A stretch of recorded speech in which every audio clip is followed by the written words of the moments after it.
Welcome back to another episode of Let's Talk Boxing. I'm Leti. I'm LB. And we're going to get into the recap of the fight that we saw this weekend, guys. So we had Vergil Ortiz out of Grand Prairie, Texas. Jr. Versus Michael McKinson out of the UK. Yeah. So let's get it popping. What do you think? Hey, so I'm going to start off by saying is Vergil Ortiz did exactly what I expected him to do. Even after the layoff, he came in and he was pretty sharp. If you watched our other video, we talked about how good of a body puncher he was. Mm-hmm. And man, the body attack was on full display. He broke McKinson down and got him up out of there. It was amazing. It was nice to see. It was nice to see. Yeah. Of course, Vergil Ortiz got him out with the knockout on the beginning of the ninth round. It wasn't even like, I think 20 seconds into the ninth round that the corner threw in the towel for him, Vergil Ortiz, I feel like he looked, for being off for like about a year or whatever, I feel like that he looked good. He didn't look like he was out of condition, when he was fighting. And I think he was throwing hard-ass punches, Although he did say that he didn't like his performance, that this was not one of his best performances because he wasn't listening to his corner. He wasn't listening to his dad. He wasn't listening to his corner. His dad was giving him good instructions about as far as going to the body. If you watch from the first round, he landed a good body shot in the first round, and he felt like he kind of started to get away from it.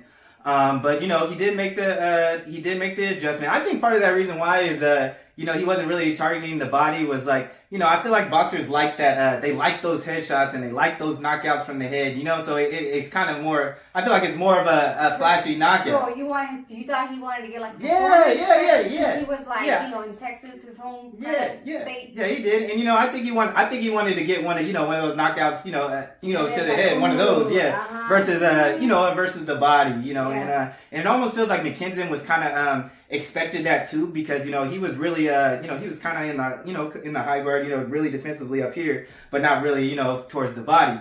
So but yeah, I was I love the body punching, and it doesn't shock me that he's a good body puncher, considering that him and Errol Spence, they grew up in the same gyms in Texas, so it was nice to see the body attack.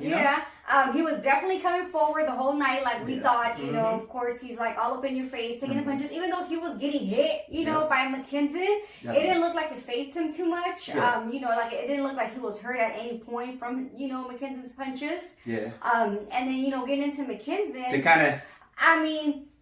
To kind of go off of that. What I was going to say, to kind of go, you said you didn't feel like the punches was hurting him. That's why the man got only 2 knockouts. Yeah, and we could see it because there were like clean punches on Vergil Ortiz, and he just kept on coming, And I think McKinson, I don't know if he went off his course a little bit, but I thought he wasn't gonna, I thought he was gonna box a little bit more, and I feel like he stayed. The first round, he said. I feel like he just came. The first round, he just came bam, like wanting to like brawl with Vergil Ortiz, and I'm like, bro, what you doing? Like, you're fighting his fight right now, So I think that he could have done better with like boxing more instead of just trying to sit there and just box with him. Yeah, I think even if he would have, even if he would have came in like that. The levels, the 2 different levels of fighters, and I think eventually, I think it would have ended up being the same outcome either way. But yeah, you would have, we didn't expect him to come out guns blazing like that in the first round. I was like, oh, okay, that kind of fight. And even after the first round, we was like, oh man, this is gonna go a lot faster than we thought. Yeah. Based on the first round. And I think that the message was sent by Vergil Ortiz in the first round too. To Michael McKinson. Michael McKinson, he kind of was throwing the kitchen sink at him in the first round, and he got some of Virgil's power in the first round. And you could even see that he got hurt by Virgil in the first round. And Virgil was, he was, his punches, I was like, whoa, okay, that definitely, he's definitely heavy-handed, He did, I think his corner did want to calm down a little bit more and not start using all of his power right away. But again, Vergil Ortiz was just kind of not listening to his corner or whatever. He want that highlight, and then I'm like, maybe he was doing that too because McKinson came in and just like, okay, I'm gonna try to make you respect my power. But he didn't have that much power. And Vergil Ortiz was like, okay, you wanna play? Here we go, Yeah, definitely. But it was fun to watch. I like to watch Vergil Ortiz. Like I said, it's definitely action fight. Come forward, punching. Hurting his opponents, and I enjoyed watching it. Yeah, and I will say this, after the first round, I did feel like it was going to end, pretty earlier than it even did. I will say this, Michael McKinson, he did come to fight. I mean, he wasn't successful. He did get dominated by Vergil Ortiz, but he was still, giving everything he had, and he was tougher because he was tough because he took on some hellacious shots. Yeah. He took out some shots. Like, I remember the first body shot and all the body shots. I'm like, oh, he gonna be hurting tomorrow. I know some ribs, everything. He was breaking him down. Yeah, he couldn't use more of his jab. Also, I don't think McKinson used that, to his advantage as much. But yeah, and to kind of go off of what Vergil Ortiz, how he didn't, he didn't really like his performance, as much. I think it was because some of the things that you were saying. Michael McKinson was able to land clean and flush on him, but the fact that he didn't have that power behind it, it really, you really didn't see a reaction out of Virgil. But Virgil knows that he's in there, so he's feeling it, and so I can see that. And the shot that McKinson was landing, was his he was landing the right hook. That was his best punch in the fight, and it doesn't shock me with him being right-handed.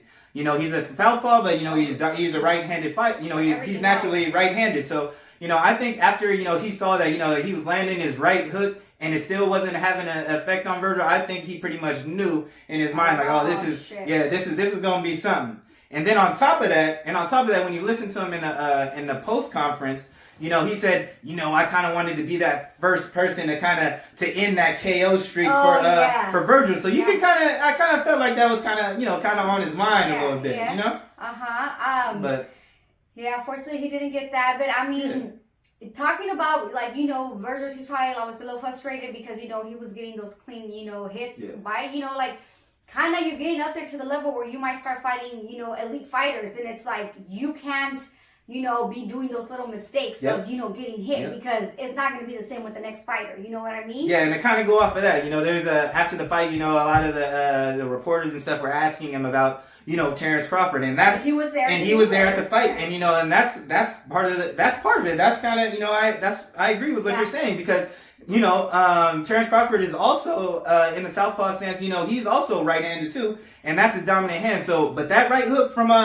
that check right hook and that right hook from Terrence Crawford, hey, it ain't gonna be the same, and it put people on the canvas. It puts people out. Yeah. So that kind of. So when they were talking about Terrence Crawford, I'm like, look, he's going to have to watch out for that right hook he was getting caught with. And like I said, I want to see Vergil Ortiz work more on the defense. I said, he needs to work more on it, And it's funny because when, Crawford was out or whatever, they interviewed him during the fight, and he said exactly what Vergil Ortiz at his corner was saying towards the end. Like, Crawford was like, he needs to go to the body a lot more. He needs to be more patient because he's, he said he was trying to do too much. Yeah, he was trying to do too much, and that he needs to go to the body more, and then he couldn't stop him. Yeah, and that's what he's doing. The body. That's what he do. Once he settled down, got in his rhythm, he got him up out of there. So it kind of looks like Crawford is really, eyeing Vergil Ortiz, and he gotta learn his fight, Yeah, but we'll just have to see on that. But to kind of go off,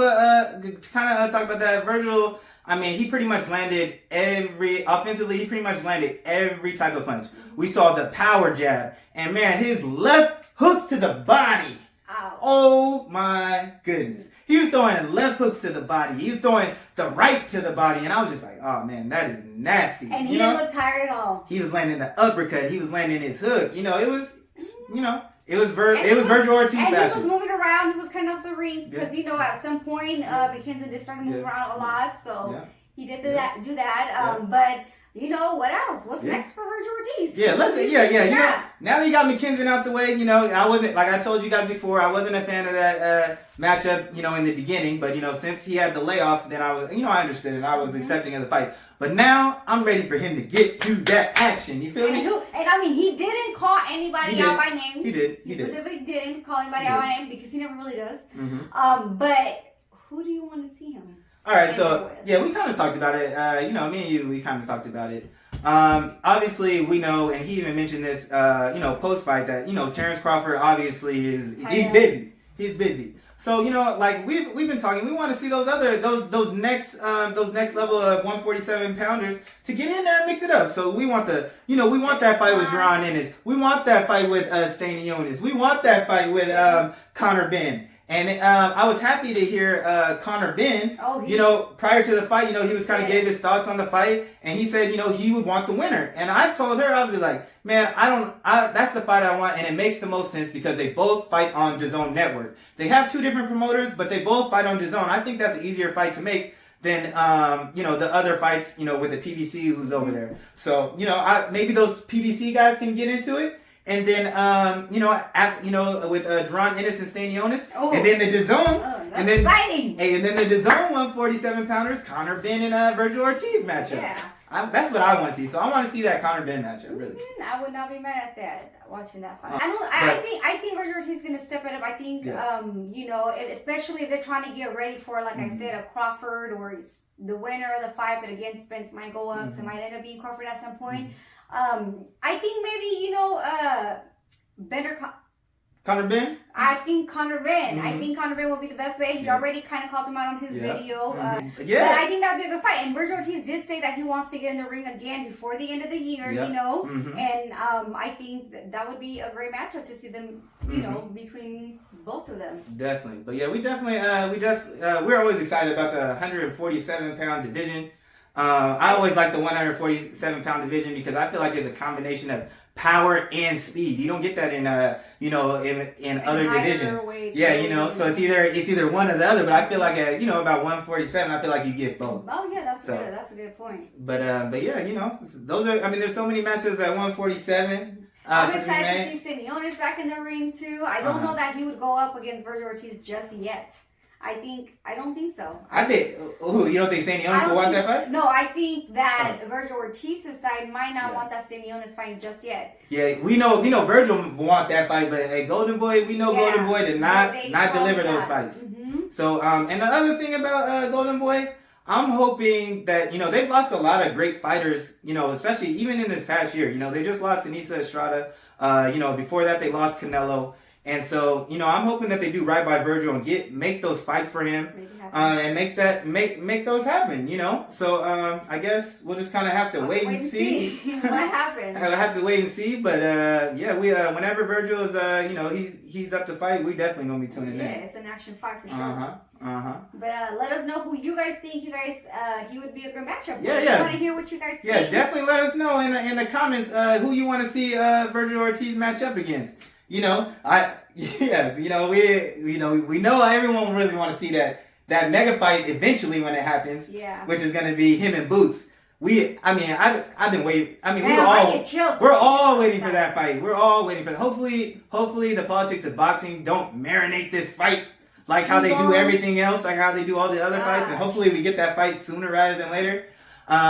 But yeah, we just can't wait. We just can't wait for those matches at 147, and we always enjoy watching Vergil Ortiz. Yep, absolutely. But that's all we got. So thanks for tuning in, y'all. And don't forget to like, comment, and subscribe. Or talk your shit. And we out.